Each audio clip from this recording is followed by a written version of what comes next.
Hi hello good morning every one. So ഇന്ന് ഞാൻ LASIK surgery ചെയ്യാൻ പോവാണ്. സോ ഞാനത് നിങ്ങളായിട്ട് ഷെയർ ചെയ്യാൻ വേണ്ടി വന്നതാണ്. I am little bit worried and also I am excited to do ya then what.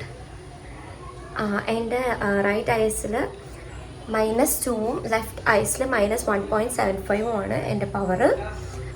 ഞാൻ ഇതിന് എലിജിബിലിറ്റി ടെസ്റ്റൊക്കെ നടത്തിയായിരുന്നു 1 വീക്ക് ബിഫോർ. അപ്പോൾ ടെസ്റ്റ് നടത്തിയപ്പോഴേക്കും ഞാനതിന് എലിജിബിൾ ആണ്. ഇവിടെ ഹൈക്കോർട്ട്, എറണാകുളം ഹൈക്കോർട്ടിലാണ് ഞാൻ നടത്തിയത്. ഞാൻ സർജറി ചെയ്യാൻ പോകുന്നത് ലിറ്റിൽ ഫ്ലവേഴ്സ് ഹോസ്പിറ്റൽ അങ്കമാലിയിലാണ്. സോ പിന്നെന്താ, ഡോക്ടറിൻ്റെ അടുത്ത് പറഞ്ഞായിരുന്നു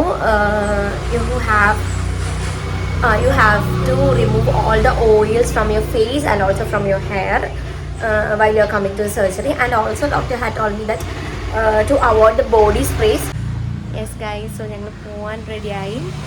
ഞങ്ങൾ നോർത്തിൽ നിന്നാണ് പോകുന്നത്. ബാക്കിൽ റോഡാണ്, സോ ശബ്ദം ഉണ്ടാവും കേട്ടോ. അപ്പോൾ നോർത്തിൽ നിന്നാണ് പോകുന്നത്. ഞങ്ങൾ ട്രെയിനിനാണ് പോകുന്നത്. സോ റെഡിയായി. എനിക്കാണെങ്കിൽ വിഷൻ കുറച്ച് ബ്ലർനെസ് കൂടി തുടങ്ങിയിട്ടുണ്ട്, കാരണം ഞാൻ ഡ്രോപ്സ് ഇടുന്നുണ്ട്. ഈ ഡ്രോപ്സ് കണ്ടിന്യൂസ് ആയിട്ട് ഇടാൻ പറഞ്ഞിട്ടുണ്ട് സർജറിക്ക് കയറുന്നതിന് മുന്നായിട്ട്. സോ യെസ്, ഞങ്ങൾ നോർത്ത് റെയിൽവേ സ്റ്റേഷനിലെത്തി. ട്രെയിനിന് വേണ്ടി വെയിറ്റ് ചെയ്തിരിക്കുകയായിരുന്നു.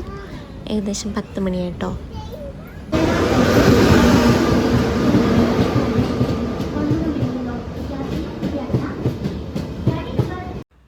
യെസ്, ഞങ്ങൾ ട്രെയിനിൽ കയറി. ഞാനും അമ്മയും കൂടി ആട്ടോ പോയത്.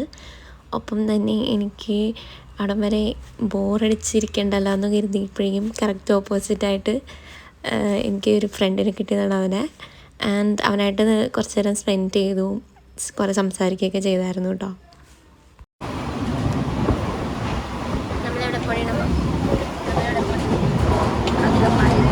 അങ്കമാലിയിൽ പോവാണ് ഗൈസ്. യെസ്, അങ്ങനെ ഇരിക്കുമ്പോഴേക്കും കുറച്ച് കഴിഞ്ഞപ്പോഴേക്കും ഒരു ചേട്ടൻ കോഫി എന്ന് പറഞ്ഞ് വരുന്നുണ്ടായിരുന്നു ട്രെയിനിലൂടെ. സോ ഞങ്ങൾ കോഫിയൊക്കെ മേടിച്ച് കുടിച്ചു. പക്ഷേ സത്യം പറയാലോ, ഒരു വകയ്ക്ക് കൊള്ളില്ലായിരുന്നു.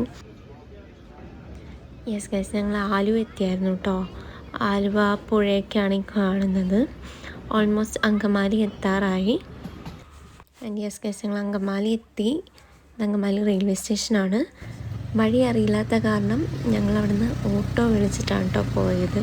ആ ചേട്ടൻ കുറേ ഇടവഴി കൂടിയൊക്കെ എടുക്കുന്നുണ്ടായിരുന്നു.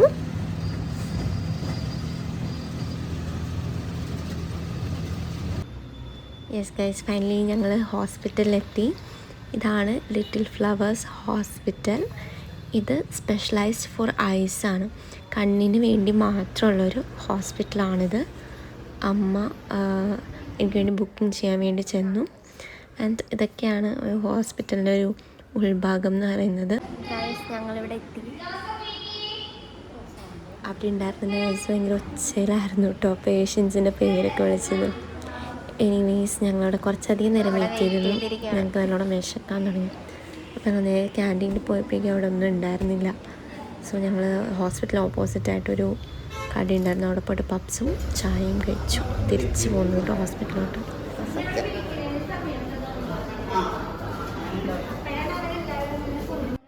സർജറിക്ക് മുന്നേ ആയിട്ട് കണ്ണ് വീണ്ടും ഒന്ന് ടെസ്റ്റ് ചെയ്യണമായിരുന്നു. സോ അതിന് വേണ്ടിയിട്ടാണ് ഞാൻ ഈ ഒരു റൂമിലൊക്കെ കയറി കണ്ണൊക്കെ ടെസ്റ്റ് ചെയ്തു.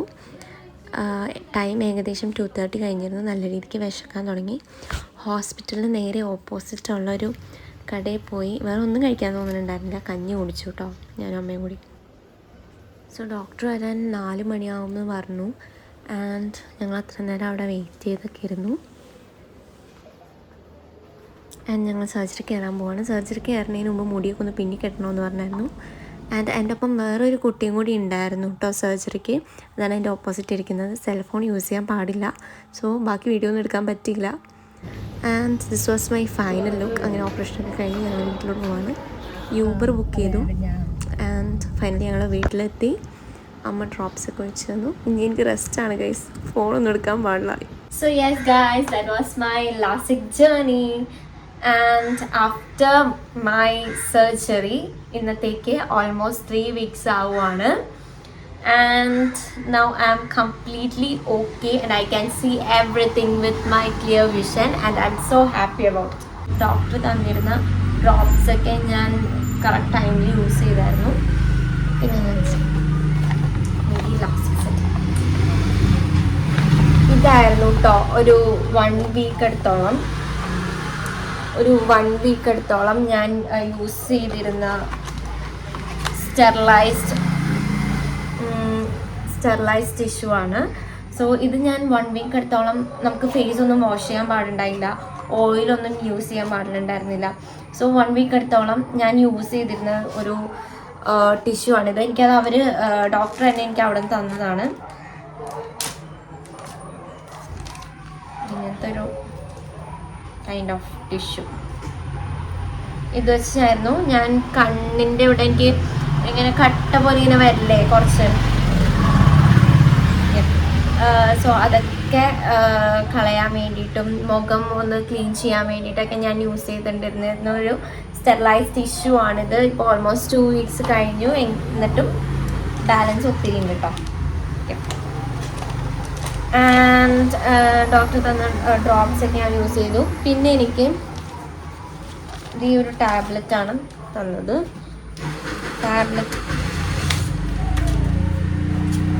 വൈറ്റമിൻ സിയുടെ ടാബ്ലറ്റ് മാത്രമേ ഇതിന് തരുള്ളൂ. വൈറ്റമിൻ സിയുടെ ടാബ്ലറ്റ് മാത്രമേ ഉള്ളൂ, വേറെ ഇങ്ങനെ സ്പെഷ്യലായിട്ട് ടാബ്ലറ്റ്സ് എടുക്കേണ്ട ആവശ്യമൊന്നും ഉണ്ടായിരുന്നില്ല. പിന്നെ പറയാനായിട്ടാണെങ്കിൽ ഞാൻ 2 വീക്സോളം യൂസ് ചെയ്തിരുന്ന ഒരു കൂളിംഗ് ഗ്ലാസ് ആണിത്. ഇതായിരുന്നു കേട്ടോ ആ ഒരു കൂളിംഗ് ഗ്ലാസ്. നേരത്തെ നിങ്ങൾ വേണമെങ്കിൽ ആ വീഡിയോയിൽ കണ്ടിട്ടുണ്ടാവും ഞാനിത് യൂസ് ചെയ്യുന്നത്. ആൻഡ് പിന്നെ എല്ലാവരും ചോദിക്കുന്ന ഒരു ചോദ്യമാണ്, വാസ് ഇറ്റ് പെയിൻഫുൾ? എൻ്റെ അടുത്ത് സർജറി കഴിഞ്ഞിട്ട് എല്ലാവരും ചോദിച്ച ചോദ്യമാണ്, നിനക്ക് വേദന എടുത്തില്ലേ? അപ്പോൾ no, it was not at all painful. ഒരു പെയിൻഫുൾ ആയിട്ടുള്ള ഒരു സർജറി അല്ലായിരുന്നു.